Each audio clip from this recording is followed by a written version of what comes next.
Again, my name is Angela. First, I'd like to say, I'm grateful and honored and humbled to be a part of this panel. I actually called after the invitation and said, are you sure you want it? And I chose to go last because, you have directors and faculty and, doctorate students, and I call myself a parent professional, and that's a fancy way of saying I have a degree in being a mom. I have a 2-year degree, but I'm just a mom. I'm a mom of a son who's 25. I had him when I was 18 years old. Luckily, I was actually in my 2nd year of college at that time. I graduated early. But it was very difficult to be a teen mom.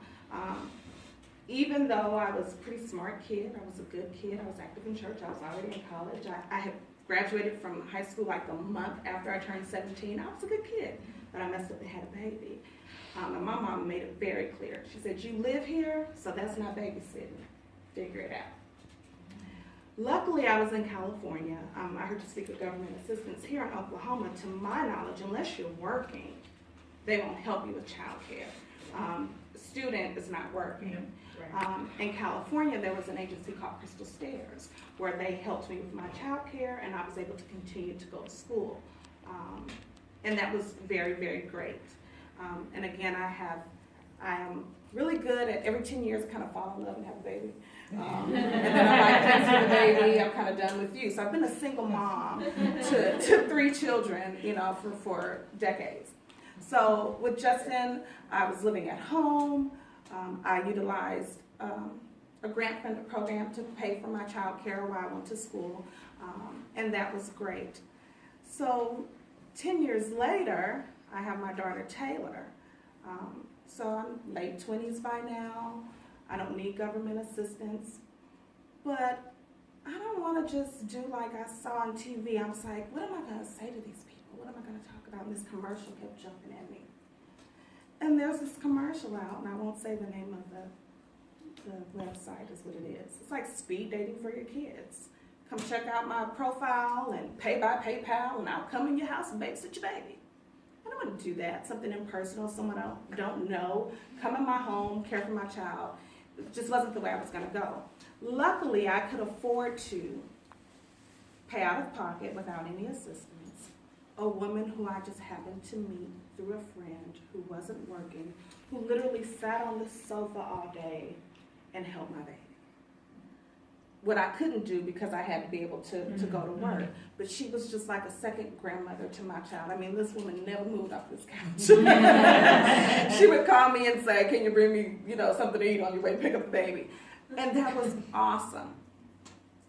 The reason I'm here today is because 4 years ago, at what we call advanced maternal age, while I was in school, I'm going to move forward and get my degree because I kind of stopped after I had that first one.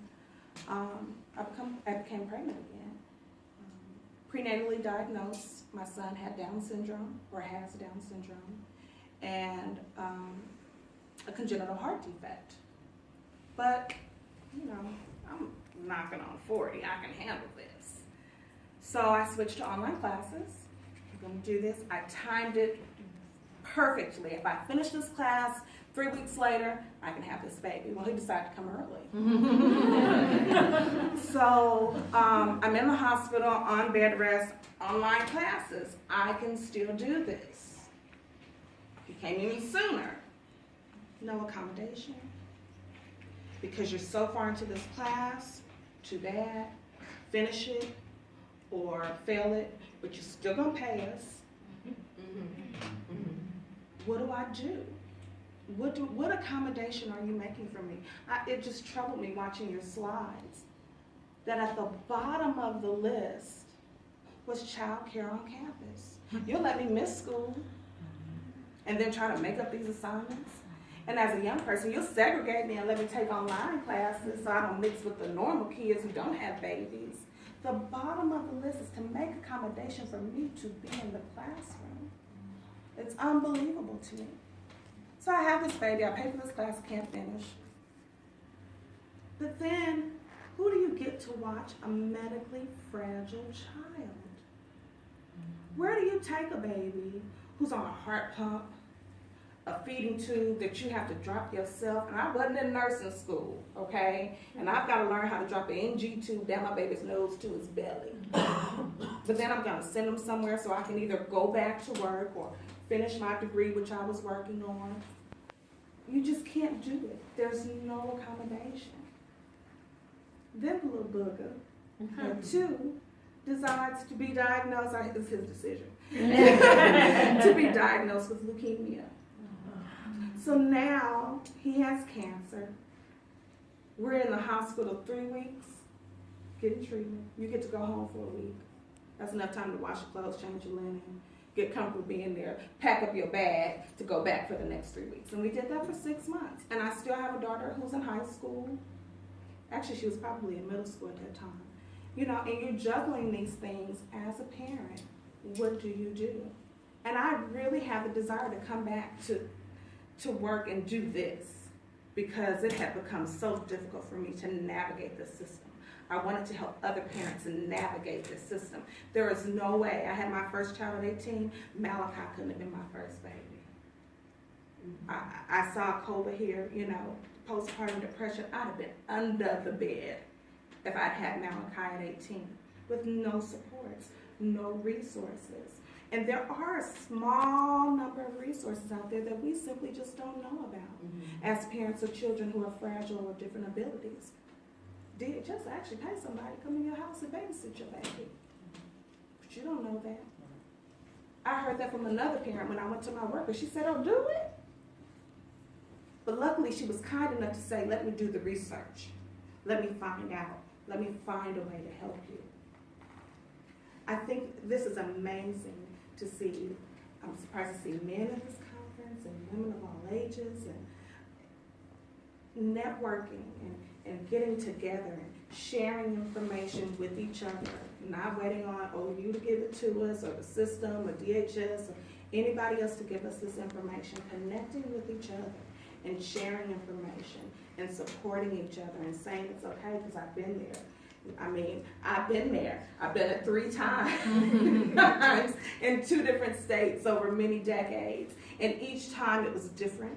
Each time it was a different hurdle. You know, you think you should have it all together by the time you're 40, but I didn't. I didn't have it all together. And, you know, I'm just glad to be able to share with you all what my experience has been. And please, just let me to encourage you to know we don't all have friends and family who do it, because I didn't. I still don't really. Please don't speed date your babies. Please don't go on some website and pay a stranger with PayPal to come into your home and take care of your child.